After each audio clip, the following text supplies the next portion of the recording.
Welcome to Melanated Rising, where we inspire, uplift, and ignite Black creatives, all while changing the narratives around Blackness. What does it mean to exist Black in this world today with our many intersections? That's exactly what we explore, the challenges, the beauty, and the brilliance. Every episode is a look at what is possible when Black creatives stand in our undeniable power. Welcome back to another episode of Melanated Rising. I am your host, Kristen Iris, an artist, speaker, and coach who specifically works with Black creatives on doing the deep personal work you need to clear the way to step big into your creative work and the impact that you want to have on the world. I know that this episode's coming a little late. I apologize, guys. Guys is not supposed to be gendered. I'm just saying people. I apologize, folks, with an X on the end. Last week I had some projects and some things to take care of, some health things to take care of. So I gave myself permission to take a pause and take care of what I needed to so that I could come back to you guys fresh and full of some goodness for you. And we are here for some goodness. But before we dive into today's class, let me tell you really quick, I do have a free workshop that I am teaching this Friday, the 28th of June at 7 p.m. Central Time, and it is specifically for Black creatives who have ever been called an Oreo or told that they weren't Black enough. Yes, that hurts, and I know because I felt it, which is why I'm doing a workshop on breaking down the Oreo complex, its roots in white supremacy, and giving you a better understanding of the vast impact that it is actually having on different areas of your life, from your sense of self to your relationships to your creative work. And then we're going to be looking at how do you break through that? What are my steps, my 7-step framework for breaking through the Oreo complex and experiencing more freedom in your self-expression, more power in your Blackness, and taking your creative work to new levels. So you can go and sign up for that at kristeniris.com/class. There will be another one the week after, but this link goes to the class, the workshop that is going to be on this Friday. And if you're listening to it after this Friday, you're listening to this episode, click the link anyway, and you'll get the one that is for the week after. So pretty cool how that works, huh? Anyways, let's dive in. Now, I know this is late, but we are going to talk about Juneteenth, which was last Wednesday, which is when I really wanted to release this episode. But Juneteenth is Freedom Day. So I am going to actually share a little bit about what Juneteenth is. And then we're going to talk about what is freedom? What is freedom for us Black people existing in a world that is not built for us to thrive? So Juneteenth is June 19th. So putting those words together, and it is actually the oldest nationally celebrated commemoration of the end of slavery in the United States. So we're going to take it back to the 1860s here. On January 1st of 1863, Lincoln he gave the Emancipation Proclamation, which effectively more or less ended slavery. And 2.5 years after that, so in 1865, on June 19th, is when the the Union soldiers, who were led by Major General Gordon Granger, landed in Galveston, Texas, with the news that the war had ended and that those who were enslaved were now free. So probably kind of wondering why there was a 2.5 gap there from the announcement to when the actual last of the slaves were freed, because it was happening in certain areas, and then Texas was like the last the last place that was still standing. So there are different reasons and different stories, but basically, there wasn't what I've read, and some of the things that I have looked at have said that there weren't like enough of the Union soldiers to actually go in and enforce it, and it took a long time. Like, there was no internet back then, obviously, so it took a long time for like word to spread. But by the time that they actually got there, General Granger's his first thing to do was he read to the people General Order Number 3, which began like this: the people of Texas are informed that in accordance with a proclamation from the executive of the United States, all slaves are free. This involves an absolute equality of rights and rights of property between former masters and slaves, and the connection heretofore existing between them becomes that between employer and free laborer. So the slaves were free ish. um, Now, if you are black, then you know that we're free ish and that slavery didn't really end because we still have the prison industrial complex, which is slavery essentially. And it's not just here in the US. The prison industrial complex actually is spreading and has spread globally. But there are the institutions, the systems that were developed from slavery didn't just end because of the Emancipation Proclamation or General Order Number 3. It didn't end with Juneteenth. These systems were still in place, and they are still the foundations for the United States today. Um, and we still live in that.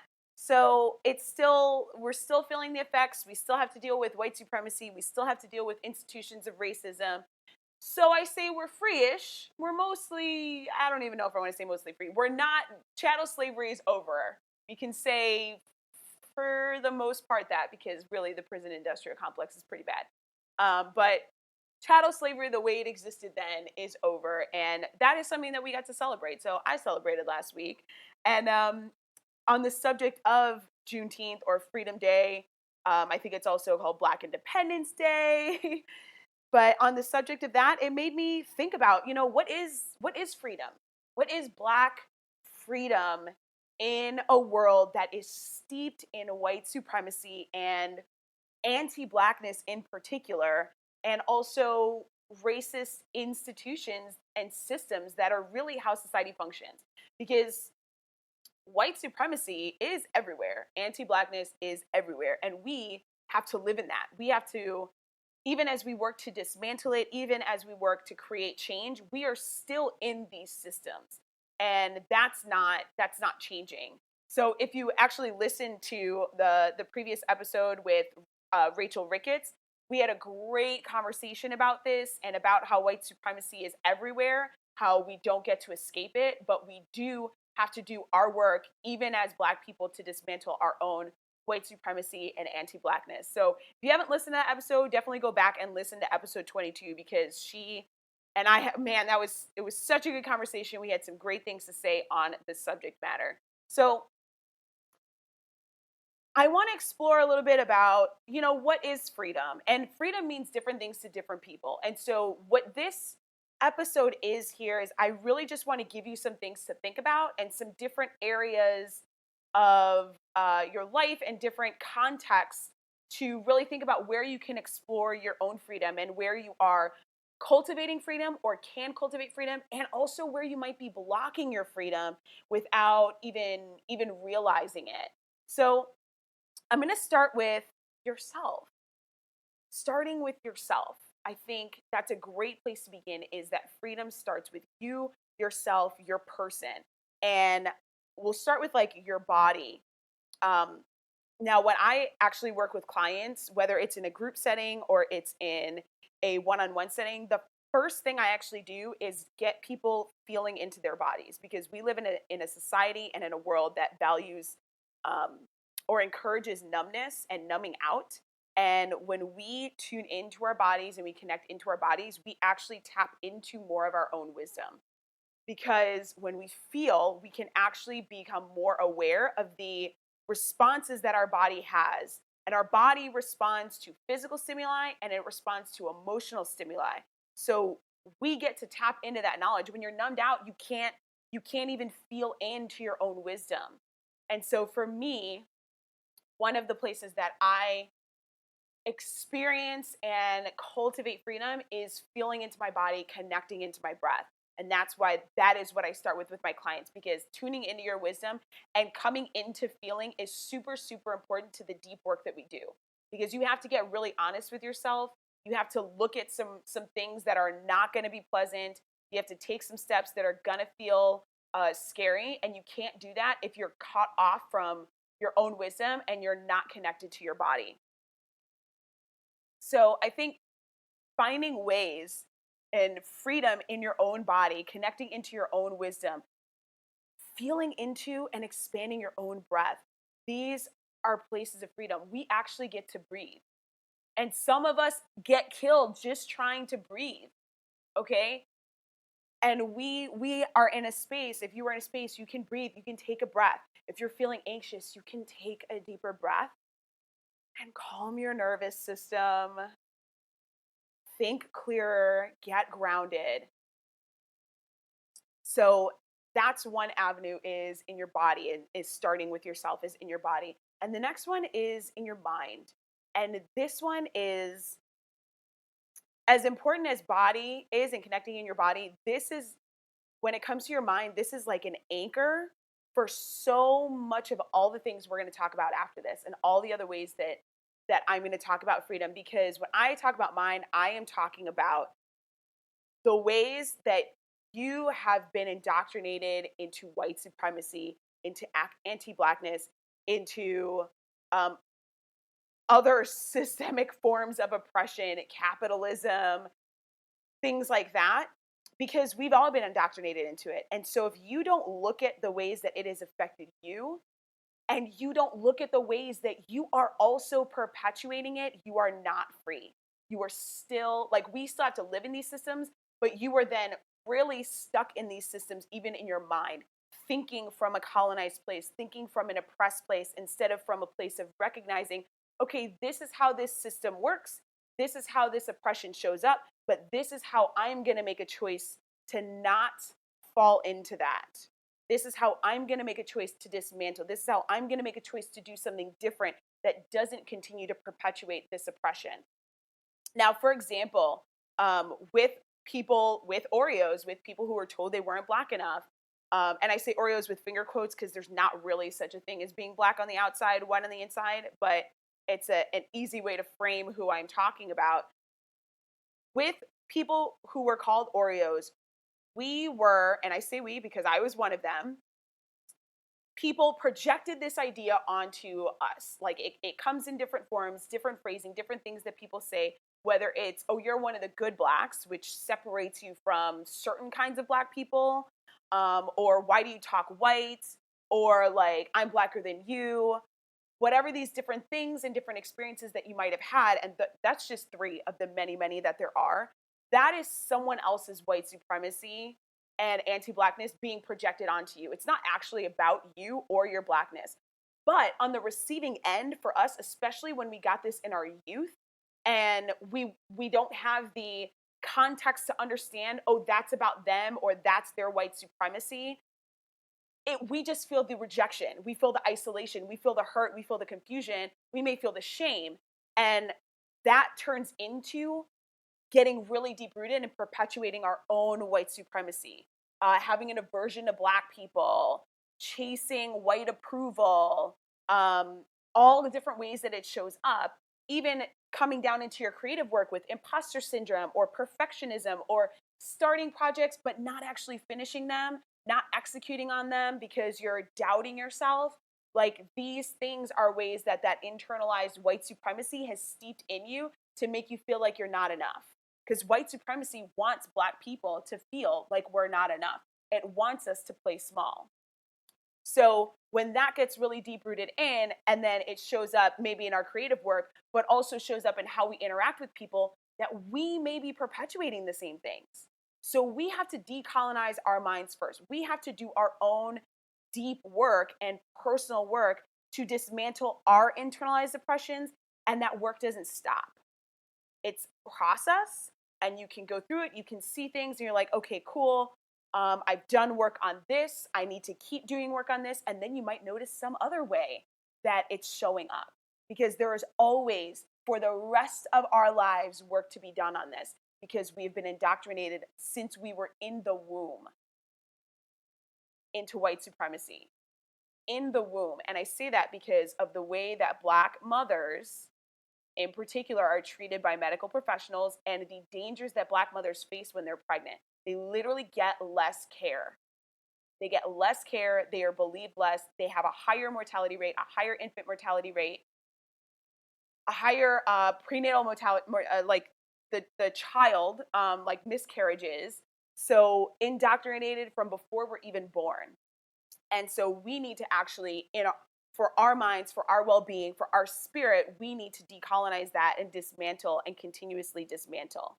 And that creates a that is like a center piece for experiencing freedom in so many of the other ways that we're going to talk about. So we talked body, we talked mind, all of this in the category of starts with yourself.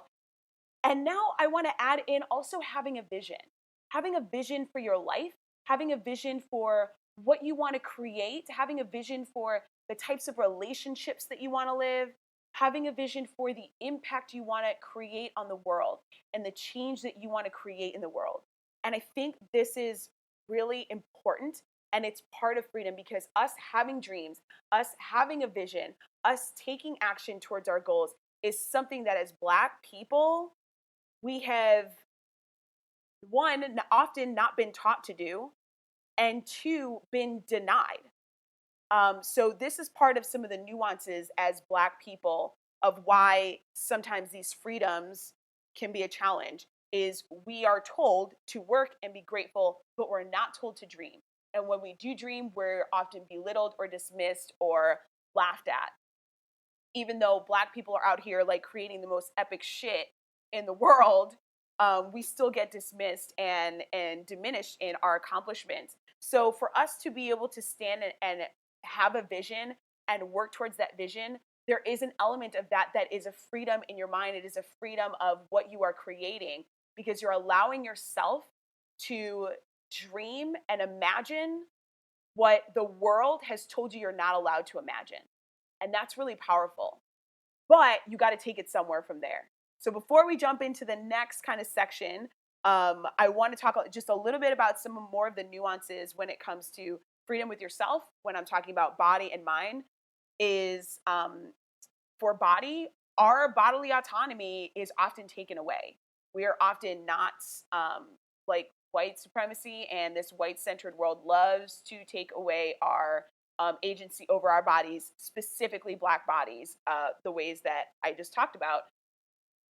Black mothers are treated by medical professionals, the way that our pain is ignored, the way that we're told not to listen to our bodies, not to listen to our own wisdom, the ways that people will literally come up and grab our bodies. Okay, people come up and grab my hair and touch my hair, and I'm like, this isn't a fucking petting zoo.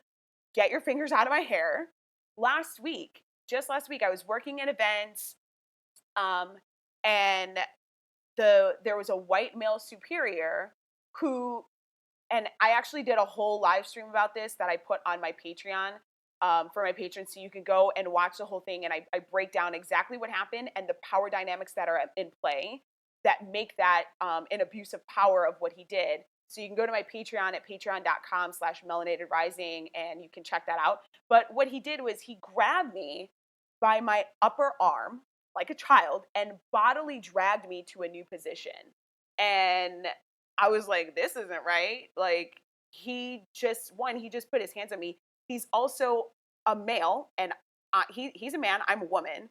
And he's a white male, and I am a Black woman. There's a lot of power dynamics there. And he is also of the company that hired me. So he's above my superiors. Serious issue with that. But people will just come up and grab you. And I saw him do it with other people too. And all of them were Black women, because all of us who were in that position were Black women, which you could say a whole thing about that, but I'm not even going to go there. But he put his hands on people, especially white people, but not only white people, non-Black people of color do this too, but especially white people just love thinking that they have entitlement over everyone else's bodies and everybody else's things. So for us to find freedom in our bodies, to find breath in our bodies, movement in our bodies, to care for our bodies in a way that is nourishing and loving and gives us that bodily autonomy is a sense of freedom, and it defies what white supremacy tells us that we're allowed to do. So that is part of the nuance of it, and that's why it's really important. And it's not just feeling in your body, it's how are you taking care of your body? How are you being in charge of your physical body and nourishing yourself in a way that is empowering for you and enlivening for you. So, questions to ask yourself on the subject of starting with yourself in terms of the freedom is, how am I cultivating freedom with myself? And you can look at body, mind, vision. And then how am I blocking my freedom with myself? Are there ways that you're giving up power over your body? Have you turned your eyes away from doing your anti-racism work? Have you given up on like a vision? Do you even have a vision? Like, what are the ways that you're giving up that freedom? So those are two questions to ask yourself. Now, taking it a little bit bigger, so we talked about freedom with yourself. I want to take it a little bit bigger into freedom in how you show up in the world around you. All right, so first thing is relationships, and this is all kinds of relationships: family, friends, romantic relationships, colleagues, fellow artists, if you're an artist, business partners, clients, boss, employees, whatever those relationships are, is how are you showing up in those relationships? Are you showing up from a place of being authentically yourself? Are you showing up from a place of being kind or being nice? Nice is fake. Kind is real. Kind is about caring about the other person. Nice is about, I'm trying to manipulate you into liking me. Nice is fake. I feel like I could do a whole episode on that, but I'm not going to right now. So, how are you showing up in your relationships? Are you showing up as you? Are you self-sacrificing? Are you showing up in an antagonistic way? Are you showing up in a way that is perpetuating harm and anti-blackness and violence on other people? Are you showing up in a way where people feel like they can be open and honest with you, or are you shutting them down? Are you showing up in a way where you are setting boundaries that you need to for your own well-being? Are you showing up in a way where when someone harms you or hurts you, you're able to speak up and have a voice about it? So there's so many different things at play here, but really for me, freedom in relationships is being able to show up as much as I can in the dynamic of that relationship, because there are different relationships and we do still operate in a white supremacist society. But to show up as much as me as I can. It doesn't mean that every single aspect of myself is going to necessarily play out in this relationship. Um, but, like for example, if I am, like my relationship with my mom, I'm talking to my mom, my coaching doesn't necessarily come into that. I'm not like coaching my mom. Um, but can I show up as me in whatever capacity is that I have this relationship? Can I show up in that dynamic from a place of caring and um, joy, but also upholding my own boundaries, caring for myself first? Um, these are some ways to explore how you're showing up in relationships. And then looking at in your creative work. One, are you even showing up in your creative work, or is your creative work on hold? It's a good and important question. Whatever your creative work is, and I say creative a lot, and I say Black creatives a lot. Creative to me is anything. That is whatever it means to you. Doesn't matter if it's art, if it's business, if it's you're in medicine, if you're in tech, if you are in travel, if you are in health and wellness. It doesn't matter what it is. If you're an activist, if you are writing books, I don't care. Whatever it is you are creating in the world, and we are all creating something. We are all creating something. We're all doing something. And whatever it is that you are doing and bringing into the world is your creative work in my mind. So, are you doing it? One. Two, are you doing it from a place that feels authentic to you, that feels like you are sharing from yourself? Or are you sharing and doing your work in a way that you think is expected of you, or that you think other people might want you to do it in a certain way, or have told you to do it in a certain way, even if that doesn't vibe with you? So, there's a lot that can be going on there. Are you letting imposter syndrome get to you? Are you operating from perfectionism? Are you trying to prove yourself? These are ways that you might be holding yourself back. So, showing up authentically in your creative work, being able to express yourself fully. That is part of finding freedom in that arena. And then how do you show up in the world, just in general, when you're stepping out, when you're walking down the street, when you're engaging with people, when you are learning new things? How are you showing up? And are you showing up, or are you hiding out? What parts of yourself are you not letting come through because of fear or doubt or not wanting to be rejected? All of which are actually under the category of fear, just so you know.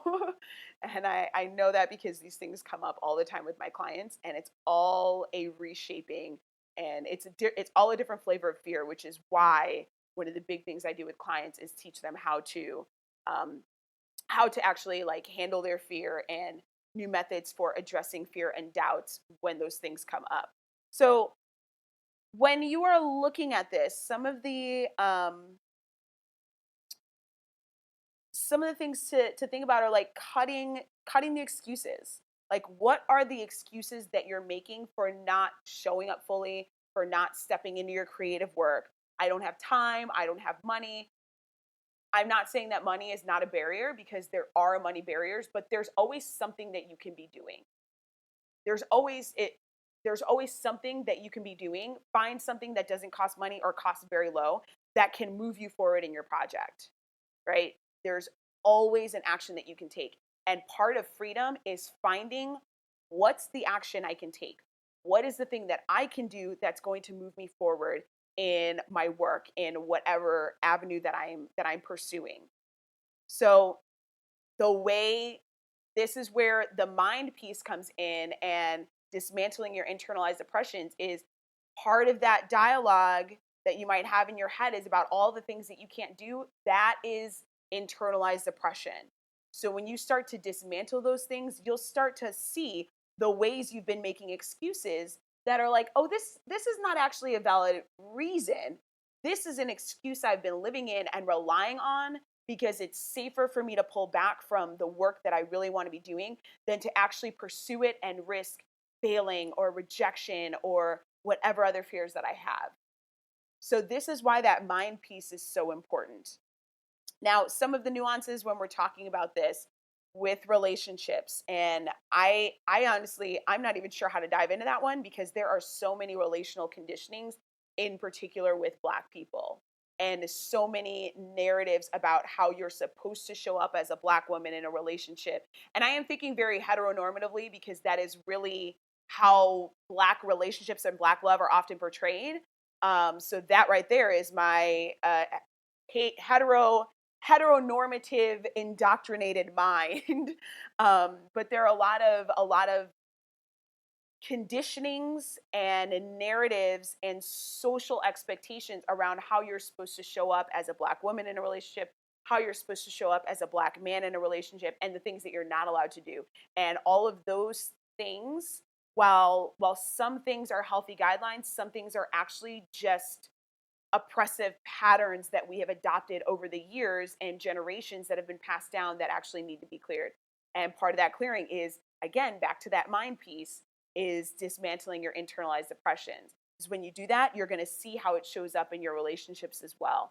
Um, and now that was more specifically in terms of romantic relationships, but honestly, because Black community and Black people are often very close knit community, because we have to be to support each other, because we are very often disenfranchised and marginalized, is there are a lot of dynamics at play on how you're allowed to show up, the things you're allowed to say, the things you're not.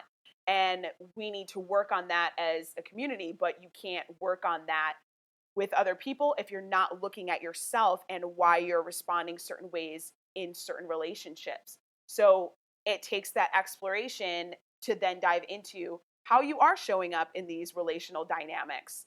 Um, Now, when it comes to your creative work, one of the ways that the kind of nuances when it comes to Black people are that, just like everyone else in the world, we are taught to center whiteness and to excel to whatever the white ideal or standard is, and to pursue this kind of white eliteness.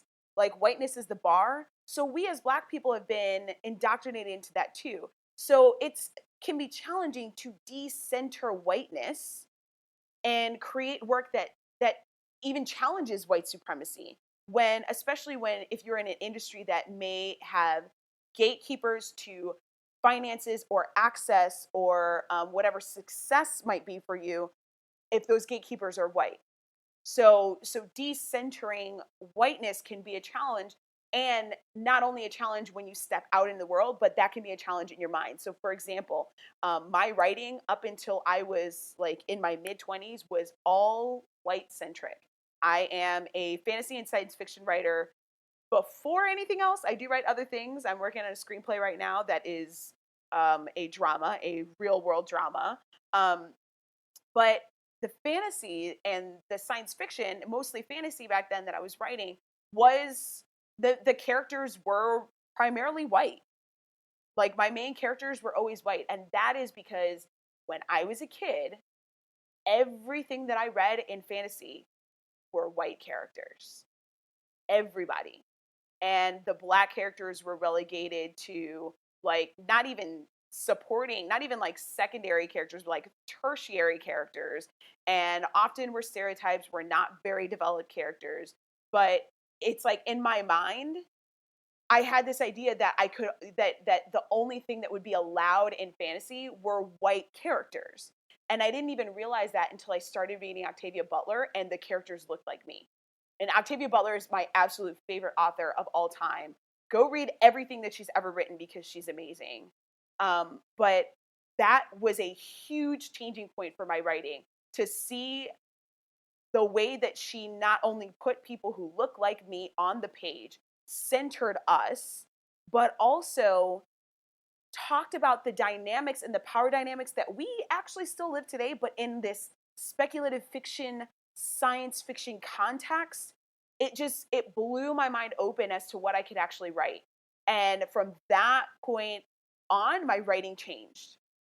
And while I had been almost like unknowingly challenging power dynamics with my writing and talking about different things, I got much more intentional and conscious with it.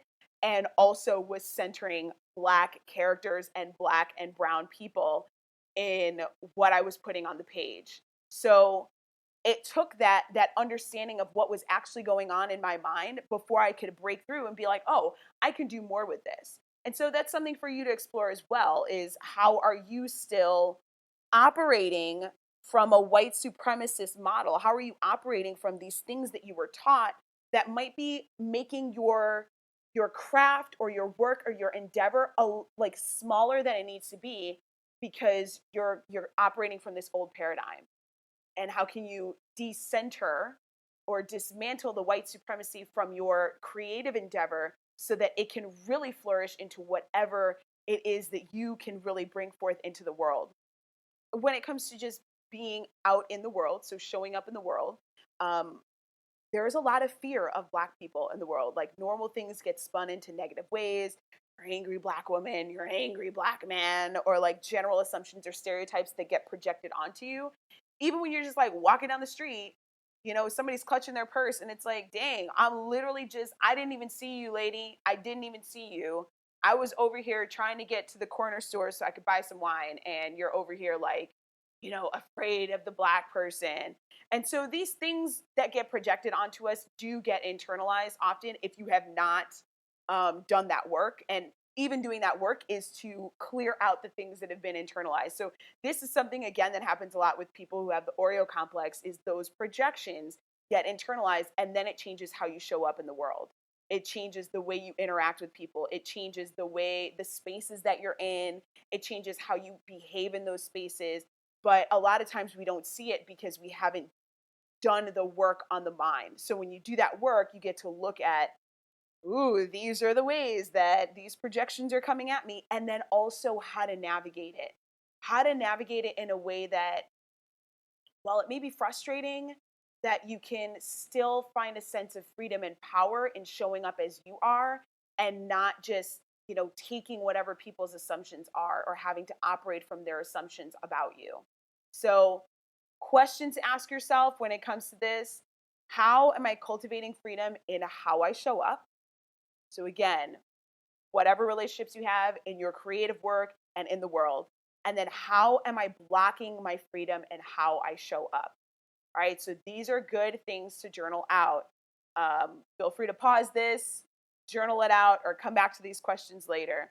Now, taking it bigger, so we started with yourself, we started with how you show up in the world, and I want to take it bigger in terms of freedom, because freedom does, I think, especially as Black people, it's not just enough for the individual to be free. It's never going to be enough for the individual to be free, because we all need to be free. And part of that freedom is our own personal responsibility in creating change in the world. So freedom goes beyond you.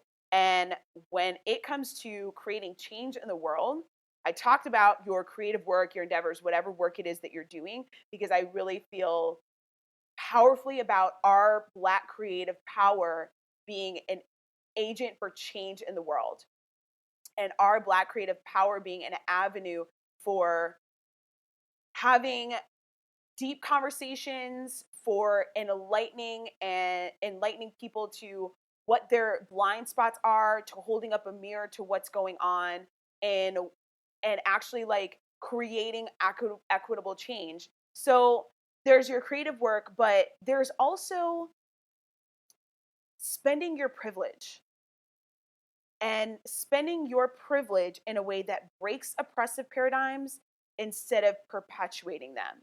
Now, what I'm talking about this, and this is why it can be challenging when we talk about privilege, when it comes to Black people, we are some of the most marginalized people on the planet. And then if you add other intersections like queer or disabled, both of which apply to me, or neurodiverse, trans, I feel like there's one I'm missing. Anyways, but if you add those things, woman, like you add any of those things, and it gets even more and more marginalized. You get even more and more marginalized. So we can get into the idea that we have no power or privilege, and that is actually false. And that gets perpetuated a lot because of white supremacy and the ways that we are often put down, dismissed, and disenfranchised. But we actually do have privilege and we do have power, and each one of us individually has some privilege somewhere. Now, me, I'm not exactly able-bodied because I do have a couple of disabilities. You don't really see them, and that's actually one of my privileges. I have a very socially acceptable body. I look athletic. I guess I look healthy, but that is a privilege, and so I get to find ways to spend that privilege. I'm also cisgender. Um, that's a privilege. Not being trans is a privilege, because trans people, especially Black trans women, face so much violence, and they're like the average life expectancy is just so much lower than your average Black person, which is already lower than your average white person. Um, so I have certain privileges. There are some people that have class privilege. They came from money, or they have education privilege. They went to a really good school. They have a degree. They have whatever credentials. There are all kinds of privileges that you might have or that you might have acquired, and you get to spend that. So when we sit in our privilege and we exploit our privilege, and we don't use our privilege for the benefit of other people and the marginalized, we are oppressing somebody because of the world that we live in, because of the ways we've been indoctrinated into white supremacy, heteropatriarchy, ableism. We will perpetuate those things if we are not actively trying to dismantle them. And if you have privilege, whatever your privilege is, you get to spend that in a way that creates a better change in the world, versus a way that perpetuates the same problems that keep people oppressed in the world. So, for example, somebody like, let's say, Michael Jordan, who's got class privilege, he's got a lot of money, he is a basketball legend, he has stocks in the prison industrial complex, because there is a certain company, a certain prison, or probably multiple prisons, I'm not sure, but there is a certain company where the prisoners in that prison make his gear. So he's invested in the prison industrial complex. That is exploiting your privilege. That's using your privilege in a way that keeps other people oppressed. Honestly, I found that out and I was so fucking disgusted. and disappointed. Ah, but that's an example of the way that you can use your privilege in a way that harms other people.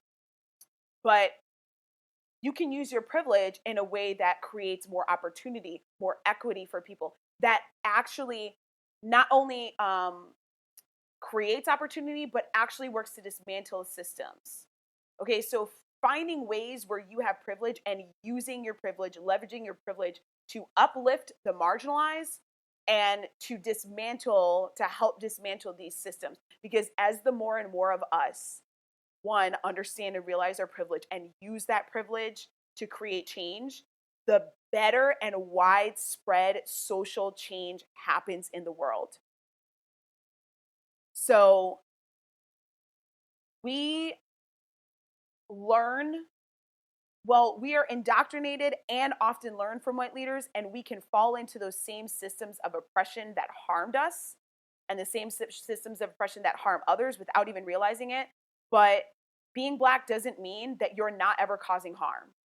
We cause harm as well. And so we need to look at where our privilege is being spent and where we can actively and consciously spend it to create change for people and for the world.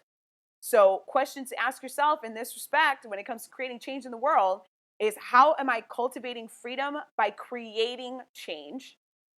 How am I blocking freedom for myself and the world by, and fill in the blank there, because it could be by staying quiet, by not taking action, by being complicit, etc. So I'm gonna leave that to you.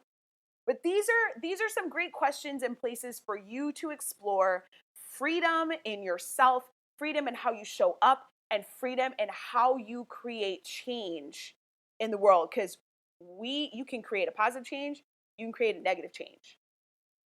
And that is up to you to decide. But all of that starts with yourself, connecting in your body and your wisdom, nourishing your body, and also with your mind, doing the work for yourself and for dismantling what is still holding you back, ways that you've been indoctrinated. That work feeds into all these different areas. Now, freedom means a lot of things to a lot of different people. I would love to hear what freedom means for you as a Black person. So definitely on my Patreon, under this post, leave a comment, share with me. You can also pop over to my Instagram at instagram.com/Kristen Iris, KRISTINIRIS, and hop on my post for this episode and let me know what you think. Like, what is freedom for you? What are some of your answers to these questions? I only gave you 6. It's not that many, guys. It's only 6 this time. Because I know sometimes I give you a lot. But yes, these are ways to explore and to really, like, we're after Juneteenth here. Like, let's have a freedom-based summer. That is what I want to see. And to that effect, as a reminder, and helping you cultivate freedom, I do have this free workshop on Friday and another one that's going to be next week. Breaking through the Oreo complex. This is going to be, man, guys, last week, the one that I did last week, it was amazing. It was just the engagement. I had people from all over the world. I had someone from Italy, I had someone from Australia, and that just tells you how widespread this issue is of the Oreo complex. But this week, I'm doing it again. It's going to be Friday, 90 minutes. I said it an hour last week, but we went over. So I was like, okay, I'm just going to officially make this 90 minutes. And we are going to be diving deep into this. And you guys are going to get a much better idea of how this complex and the white supremacy and anti-Blackness that it gets imposed on you is still deep rooted and impacting these different areas of your life, and what to do about it. So it's going to be a good time. Join me at kristeniris.com/class. That's where you can sign up. It is totally free, and there will be a limited time replay afterward. Limited time. You do have to sign up to get the replay link. So if you can't make it live, that's okay. You can get the replay link, but it is going to be limited time. You're going to want to jump in on that. And this is part of that piece, like I talked about, dismantling your internalized oppressions, getting freedom in your mind. This workshop is going to be a step to do that. So if you have ever been called an Oreo, you've ever been told that you're not Black enough, you absolutely want to jump in on this workshop and see what your blind spots are that you might not even realize are still affecting you, what might be going on, and how you can actually clear it, how these other things that you're struggling with and maybe feeling stuck and frustrated are actually tied to this. So thank you so much, guys, for joining me for this episode. Again, pop in the comments, share with me what freedom means to you and some of your answers to these questions. I'd love to hear it. Now, if you enjoyed the show, please make sure you subscribe so you get new episodes, and please rate and review in iTunes, because it is the best way to help others find us and get the show out to more ears. Now, if you would like to help support this one woman show podcast over here, which is not to say that I don't have guests, because obviously I do, but I am the one woman producer of the show behind the scenes, I invite you to join my Patreon page at patreon.com/melanatedrising. I do not do tiered content, but I do offer special afterthoughts videos for every episode that dives a little bit more into something that we talked about. And also all of my, most of my Instagram live replays will go up for patrons. So Instagram lives only stay on Instagram for 24 hours. So I put the live streams on my Patreon for my patrons, and you can get access to those, for as long as you're a patron. And any contribution that you make, I absolutely appreciate, because it does help me to continue producing the show and bringing more content and wonderful guests to you to, expand our idea of Blackness, to challenge our ways of thinking, and to help you to realize and cultivate your Black creative power, right? All right. So thank you so much for tuning into this episode of Melanated Rising. Always remember to stand in your Black creative power.